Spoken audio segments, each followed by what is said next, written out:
할렐루야, 좋은 아침입니다. 오늘도 말씀으로 하루를 시작합니다.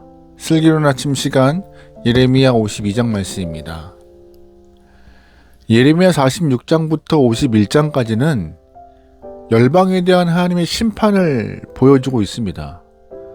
그리고 오늘 마지막 예레미야 52장은 예루살렘에 대한 하나님의 심판이 보여지고 있어요. 예루살렘 성벽이 바벨론 군대에 의하여서 무너지고 예루살렘이 점령당하죠. 남유다의 마지막 왕 시드기야는 두 눈이 뽑혀서 포로로 잡혀가고 바벨론 감옥에서 비참하게 죽음을 맞이합니다. 남유다의 신앙 중심이었던 성전도 무너지고 성전의 물건들은 바벨론의 승전 전리품이 되어버렸습니다. 남유다의 백성들은 세 차례에 걸쳐 바벨론 포로로 끌려가죠. 그들의 삶의 터전과 신앙의 터전은 철저하게 파괴당했습니다. 시편 137편을 보면은요, 예루살렘의 파괴에 대한 기억과 더불어서 바벨론으로 강제로 이주한 사람들의 충격과 슬픔, 그런 분노가 잘 묘사되고 있어요. 시편 137편 1절 말씀입니다. 우리가 바벨론의 여러 강변 거기에 앉아서 시온을 기억하며 울었도다. 아멘. 영적인 고향 시온은 이미 파괴되었습니다. 하지만 그들의 마음은 여전히 그 시온을 향하여서, 남유다를 향하여서, 예루살렘을 향하여서 울고 있었어요. 그들은 왜 울고 있었을까요? 가진 재산 다 잃고 가족을 잃고 삶의 터전을 잃어버린 것에 대해서 억울해서 울 수도 있었을 것입니다. 하지만 더 근본적인 슬픔은 하나님의 심판을 통하여서 버림받았다고 느끼는 것이었어요. 성전도 약속의 땅도 가나안도 모두가 다 하나님의 약속의 백성임을 증명하는 상징들인데, 성전이 파괴되었고 가나안 땅에서도 떠나 이방인의 땅인 바벨론으로 포로로 끌려갔던 것이 그들의 생각에는 하나님과의 약속이 끊어졌음을 의미했다라고 생각했던 것이죠. 여러분, 남유다가 망했다고 하나님의 약속이 진짜 끊어진 것일까요? 아닙니다. 이스라엘 백성들의 죄악 때문에 분명히 심판이 임한 거는 맞아요. 분명해요. 그렇다면 그들은 더 이상 하나님 백성이 아니에요? 지금도 여전히 그들은 하나님의 백성들입니다.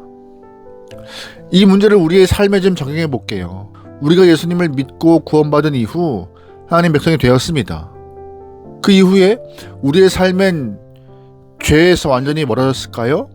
아닙니다. 하루가 멀다 하고 관계 안에서 갈등을 경험하고 있으며 내면의 싸움을 하고 있는 것이 우리의 모습입니다. 절대적으로 죄에서 멀어졌다 말할 수 없어요. 그렇다면 우리는 하나님의 백성이 되었다가 다시 아니었다가 이 반복을 하고 있는 것일까요? 아닙니다. 한 번 백성은 영원한 백성인 것이죠. 여기서 우리는 먼저 하나님의 심판의 목적을 아는 것이 중요해요. 이사야 19장 22절 말씀이에요. 여호와께서 애굽을 치실지라도 치시고는 고치실 것이므로 그들이 여호와께로 돌아올 것이라. 여호와께서 그들의 간구함을 들으시고 그들을 고쳐주시리라. 아멘. 고치신대요. 심판의 목적은 고치는 것인데, 이 고치는 것은 뭐예요? 회복시키는 것입니다. 오늘 우리가 얼마나 많은 일들을 해냈는가 때문에 우리의 회복, 자녀들의 회복이 있는 것이 아닙니다. 어떠한 일을 했느냐가 아니라 하나님의 자녀로서 존재함이 우리의 영적 신분인 것입니다. 어떤 일을 했으면 하나님의 자녀이고 안 했으면 하나님이 버린, 이런 거 아닙니다. 예레미야 52장 마지막 장면이에요. 31절 말씀 보겠습니다. 유다왕 여호야긴이 사로잡혀간 지 37년 곧 바벨론의 애월 무로닥 왕의 즉위 원년 12째 달 25째 날 그가 유다 이 여호야긴 왕의 머리를 들어주었고 감옥에서 풀어주었더라. 그에게 친절하게 말하고 그의 자리를 그와 함께 바벨론에 있는 왕들의 자리보다 높이고 그 죄수의 의복을 갈아입혔고 그의 평생 동안 항상 왕의 앞에서 먹게 하였으며. 아멘. 31절을 보면 포로로 잡혀갔던 남유다의 여호야긴 왕이 바벨론의 감옥에서 풀려나는 것을 볼 수 있습니다. 잘 보시면 여호야긴이 뛰어난 업적을 남겨서 그런 공로 때문에 풀려난 것입니까? 아닙니다. 32절을 잘 보시면 그는 전에 왕이었던 시절에 비하면 부족함이 없는 자리를 차지하게 됩니다.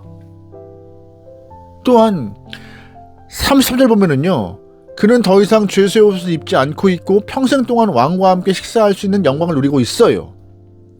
죄인의 신분에서 벗어나 먹을 양식을 공급받으며 왕의 신분과 같이 살아가고 있는 것이 여호야긴의 마지막 모습입니다.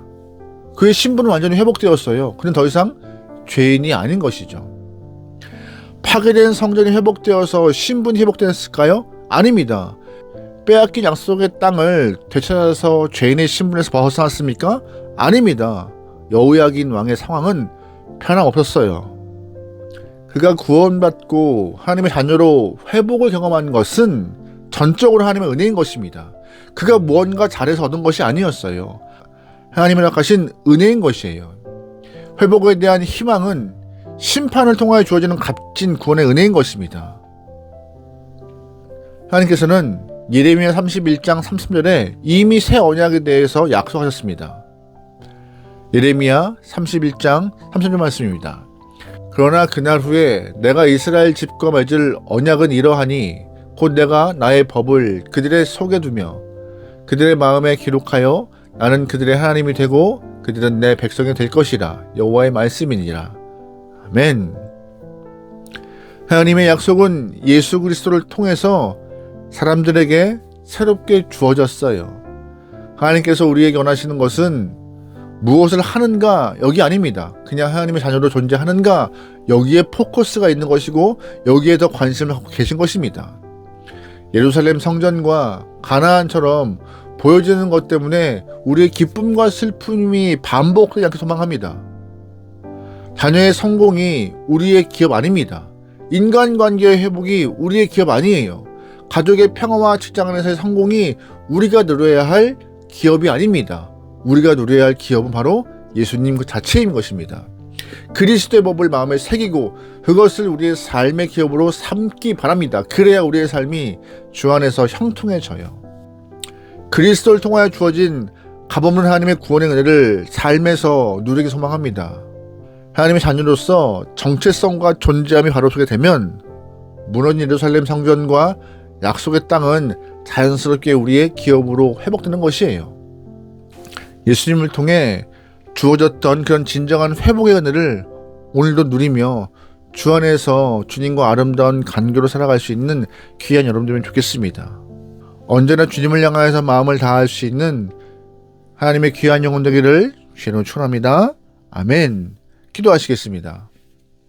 사랑하는 하나님, 나의 나된 것은 하나님의 은혜밖에 없음을 고백합니다.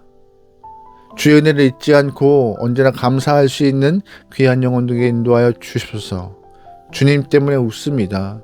주님 때문에 행복해집니다.